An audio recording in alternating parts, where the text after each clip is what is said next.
Caro carburanti, i gestori degli impianti sono sul piede di guerra e proclamano lo stato di agitazione con 2 giorni di sciopero per il 25 e 26 gennaio. Siamo stanchi di essere accusati dell'aumento del prezzo.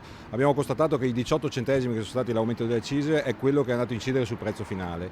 Spesso vengono contestate i prezzi sulle autostrade, ma in autostrada è sempre stato un prezzo più alto della rete ordinaria. Questo perché è dovuto al fatto delle royalty che vanno pagate ai gestori delle autostrade.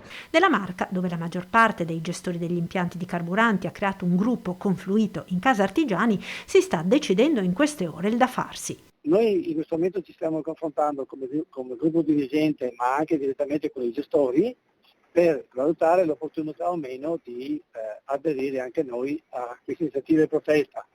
Posso dire che le indicazioni in questo momento sono per aderire alla protesta. Ci dispiace per i consumatori, ma se vogliono trovare un colpevole di questo disagio che sarà provocato, hanno un nome e cognome, vanno giù a Roma e se la prendono da loro. Peraltro, aggiunge Parin, la decisione del governo di obbligare i benzinai ad esporre il prezzo medio nazionale accanto a quello praticato in Veneto rischia di portare al paradosso di far aumentare ancora di più i prezzi. Il Veneto ha un prezzo medio che è inferiore a quello nazionale, quindi ci sarà sicuramente un aumento dei prezzi a livello Veneto.